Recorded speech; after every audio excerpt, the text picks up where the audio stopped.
Chapter 30. A shocking reveal. Rimiru Milim, with his subordinates alongside Luminous and Hinata and the Paladins, had entered the throne room, only to see a pink-haired girl in a clown mask tied with strings and was sitting on the floor in front of his and Milim's thrones. Rimiru went and sat down on his throne with Milim sitting on the throne next to him. His subordinates went and stood to his right side, and the paladin stood to the left by his side. Luminous was seated at the seat that Rimiru created next to his, and Nata and Louise stood behind her. Soye, pulled a string that was used to tie up Tyr and dragged her closer to Rimiru. Rimiru looked at her and saw that her posture is that of someone who has given up hope. Rimiru coughed before he began. "So you are Tyr, a member of the moderate clown troops." Tyr looked down and mumbled something which Rimiru did not get. "What was that? I didn't hear you," Rimiru said to her. "Speak up when Lord Rimiru is speaking to you, you wretch," Rimiru shouted at her. Tyr became frightened because of the power that was emanating from Rimiru. She began to shake with fear because of it. Rimiru saw this and sighed and turned to Rimiru. "Rimiru, control your aura and let her speak. She can't talk if you frighten her like this." "As you wish, my lord," Rimiru said before he suppressed his aura. Rimiru turned back to Tyr. "Now, what were you saying before?" Tyr swallowed a lump in her throat before answering. "I said that I was a member of the moderate clown troops." Rimiru nodded his head. "I see. What happened to you? Did they kick you out, or did you leave on your own?" Tyr sighed and looked down. It's not because of that. They were wiped out, leaving me as the only survivor by a single enemy." Everyone had a surprised reaction from hearing this. The paladins, who didn't know who these clown troops were, stood aside in confusion. Shinon and the rest were pissed because they wanted to be the ones to end those clowns, and someone beat them to it. Loomis laughed at hearing this. "This is so funny. Was the clown that killed my servant Roy among those that were killed?" Tyr looked at her in confusion. "Who are you?" "I'm Luminous Valentine, the god of Lubulus. And now answer my question," Luminous said to her in anger. Tyr had not wanting to make an enemy with her because of her own willing power that was pouring out of her body, answered immediately. "Yes, he was." "Then they should count themselves lucky that I wasn't the one to find them first, because I would have given them a far worse fate than death," Luminous told her with no emotion whatsoever. Tyr bowed her head and continued to look at the floor. Milim looked at Tyr. "I am curious, though. How did you guys manage to get yourselves killed? If I remember correctly, you guys were small fries compared to me. But at least you could put up a decent fight against Clayman or Carrier or even Frey." Rimiru looked at Tyr. "Who was your leader, and how did you guys meet your end?" Tyr bit her lips in frustration before she sighed. "Our leader was the Grandmaster of Freedom's Guild, Yuki." Everyone had a shocked look from hearing this, especially Rimiru and Hinata. "So it was Yuki that was behind all this. That idiot is lucky that he is dead, or I would have done it myself," Hinata said in anger. "No way, so it was the Grandmaster Yuki after all," Arnod shouted. "We had our suspicion, but to think that it was true," Sarah said. Just what could he be after to have done all this?" Luminous asked. Rimiru sighed and looked at Tyr. "I can't say I'm surprised because I'm already had my suspicions, but it's still quite shocking that I was right. Having exchanged a quick attack with Yuki, I estimated how strong he was. I must say he was pretty powerful. He might have been as strong as Hinata over there, or even stronger."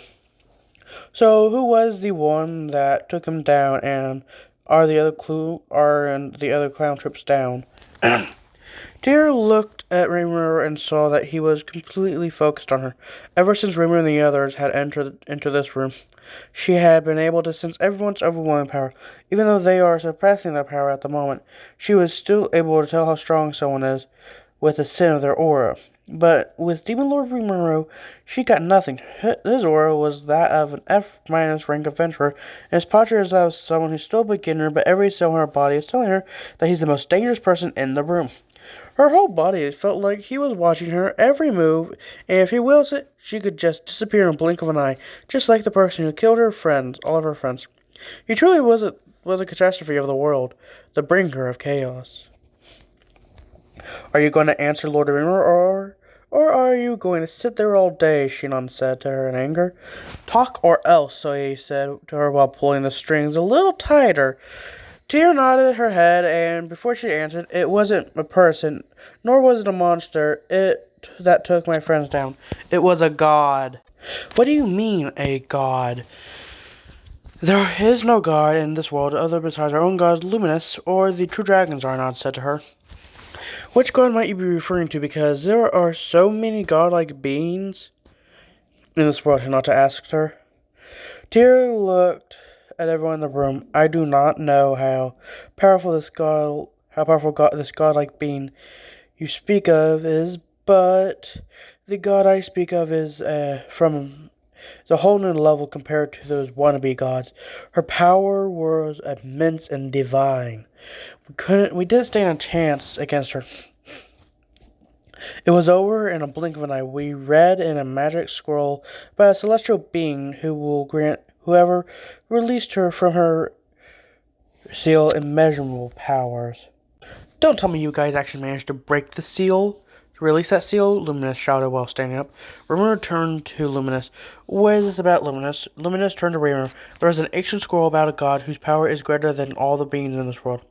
The scroll says whoever is able to release the seal of this god will be granted powers greater than anyone in this world. Many have tried to release this seal, including myself, but the seal was impossible to break, and eventually the tale was forgotten and became a myth.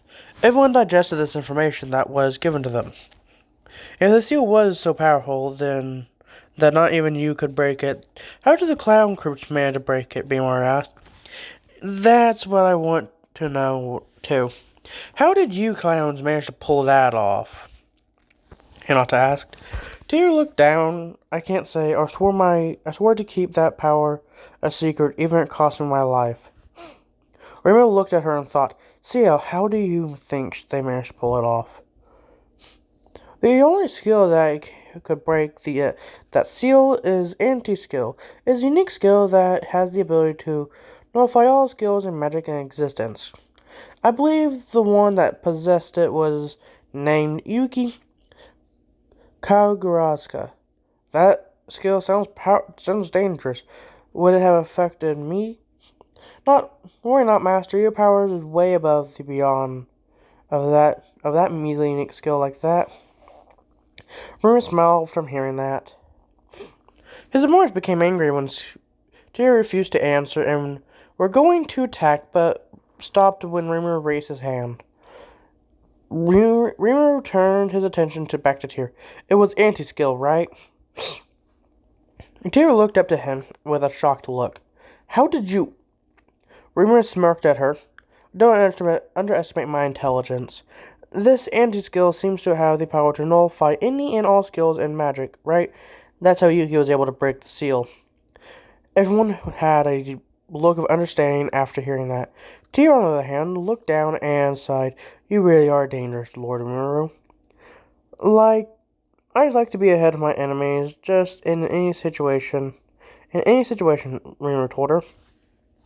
Now, what is the name of this god that wiped out Yuki and the rest of the clown troops, and how strong is she?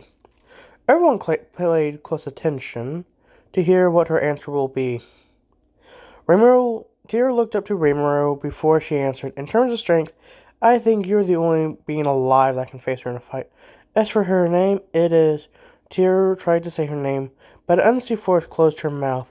She couldn't speak no matter how much she tried. I think that's enough revealing. About me, don't you think? Wouldn't you want to spoil the fun for me? When I just arrived, a voice someone said to the whole room. Everyone immediately became on guard. The paladins immediately rushed to the front, luminous, and drew their weapons. While looking around the whole room with Hinata being in the front. As for Rimiru's subordinates, they all stood up. They all stood up and rushed to the front of both Milim and Rimiru while releasing their aura and preparing for a fight. Karen and Ultima immediately appeared and moved to the side of Rimiru, who was also being on guard. Rimiru brought out his sword and coated in black flames, while also being on guard. The only people in the room who remained calm were Rimiru, Milim, and Luminous. A black portal appeared behind here, and out came someone who literally left the room speechless, except for Rimiru. The person who came out was a female who had blue silver hair. She has golden eyes and was holding a fan in her hand. She wore a kind of komodo and had golden accessories on her hair. She was the epitome of beauty, just like that of Rimiru. Everyone was lost for words on what or who they were seeing. Is this real? How can she exist? Luminous asked in shock. I don't know what's going on, but if she is whom we believe to be, Renard said, then all hope is lost, sir completed for him. The other paladins were just lost as the others. Mimaru could not believe his eyes. Lord Rimiru, is this real or I'm seeing an illusion? Carrie looked up to her. Carrie shook her head. This is no illusion, Mimaru. But it still does not explain her existence. Ultima looked at the newcomer with shock as well. This power level is ridiculous. She isn't a clone, is she? Shinon had a pissed off look from seeing the appearance of the newcomer. How dare you take on that form and approach to this place with it? I will make you regret taking that appearance. She drew her big sword and rushed at the newcomer with it. She jumped and prepared to cut down the newcomer with her sword, but the newcomer simply waved her fan and Shinon fell to the floor in front of her, leaving cracks on the floor. Shinon tried to stand up, but an unseen force pinned her to the floor, with multiple cracks appearing on the floor. The newcomer sighed and patient. As always, Shinon, I've told you many times not to charge an enemy recklessly without analyzing their powers first. Everyone was shocked at how easily she was able to take down Shinon. This cleared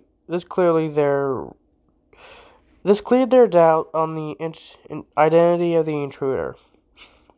Finally, Rimiru stood up and walked in front of his subordinates. Can I ask what your name is, and could you please release Shinon from the ground? The newcomer smiled. Shinon is not my target for coming here, so she snapped her fingers and Shinon disappeared and appeared behind Mimaru with a confused look. Everyone looked at Shinon and then back at the newcomer with a frightened look, except Rimiru. And as for my name, I think everyone here knows by now, the newcomer said. That cannot be because I'm here and you shouldn't be in this world, Rimiru said to her. I think we both know how I came to be here, but if you must know my name from my mouth, it's Rimiru Tempest, but you can call me Rimiru for short. The newcomer, whose identity was revealed to be Rimiru, said. Everyone digested what they heard, as hard as it was to believe. This aura, was unmistakably that of Rimiru Tempest.